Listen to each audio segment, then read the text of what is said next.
Oi, pessoal, tudo bem? Aqui é o professor Rafael e hoje nós vamos para a nossa terceira aula do curso de termologia. O assunto de hoje são escalas termométricas. O que é uma escala termométrica? Bom, uma escala termométrica é um sistema utilizado para poder determinar o valor numérico da temperatura.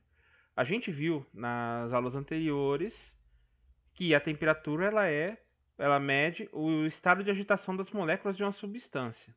Então, como que a gente pode atribuir um número a esse estado? A gente cria uma escala termométrica.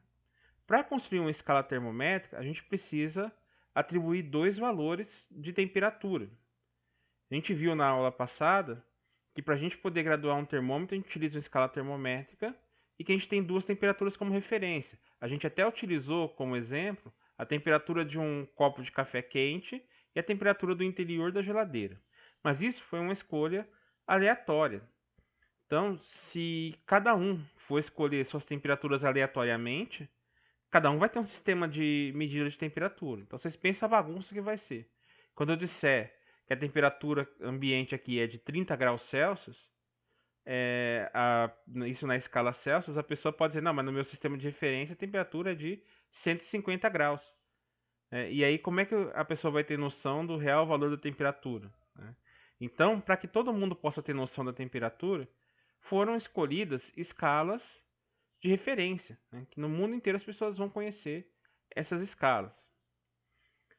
A primeira escala mais utilizada é a escala Celsius. Ela foi proposta em 1742 pelo astrônomo sueco Anders Celsius, e ela tem como referência os pontos de fusão da água e os pontos de ebulição da água.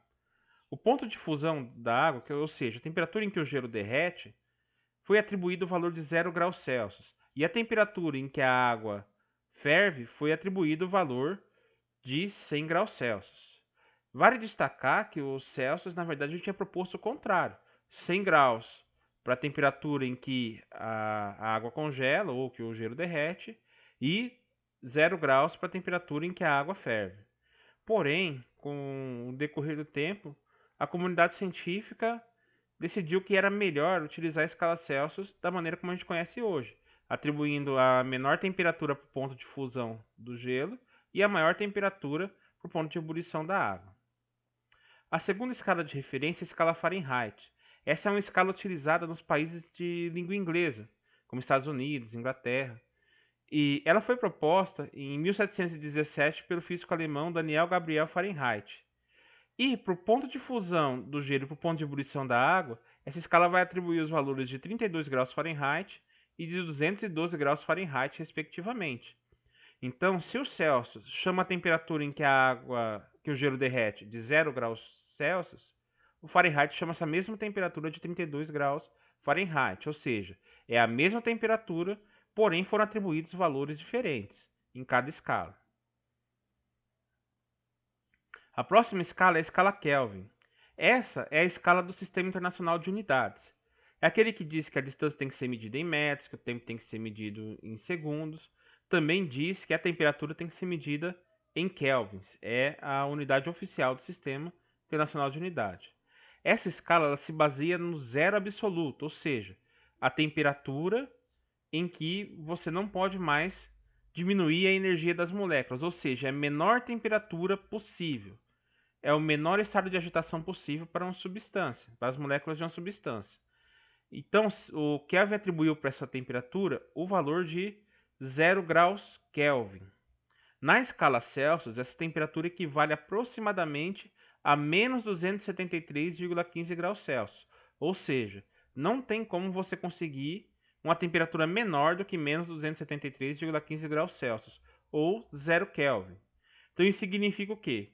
Que na escala Kelvin, você não pode ter temperatura negativa. Por quê? Porque essa é a menor temperatura possível. A menor temperatura possível, o Kelvin atribuiu o valor de zero. Né? Então só vai poder ter temperaturas maior do que zero. E outra coisa importante, a escala Kelvin também é uma escala centígrada. O que é uma escala centígrada? É uma escala que atribui entre o ponto de fusão do gelo e o ponto de ebulição da água uma diferença de 100 graus. Isso acontece com a escala Kelvin e acontece com a escala Celsius também. Então, tanto a Kelvin quanto a Celsius são escalas centígradas. Só que o ponto de fusão do gelo na escala Kelvin vai ser de aproximadamente 273 graus Kelvin. E o ponto de ebulição da água vai ser de aproximadamente 373 graus Kelvin. Bom, gente, então essas são as principais escalas termométricas. Ainda existem outras escalas, como a escala Remis, escala Rankine, mas essas aqui são as principais escalas que a gente tem. Então é importante lembrar, escala Celsius tem como referência o ponto de ebulição da água e o ponto de fusão do gelo. Atribui 0 graus para o ponto de fusão e 100 graus para o ponto de ebulição. Escala Fahrenheit atribui 32 graus para o ponto de fusão do gelo e 212 graus Fahrenheit para o ponto de ebulição da água. E a escala Kelvin toma como referência o zero absoluto, que é a menor temperatura possível, ou seja, temperatura de menor estado de energia possível para as moléculas de uma substância, e atribui para esse valor o valor de zero. É uma escala centígrada igual à escala Celsius, e o zero absoluto na escala Celsius vale menos 273,15 graus. Bom, gente, então foi isso. Espero vocês no próximo vídeo. Até mais.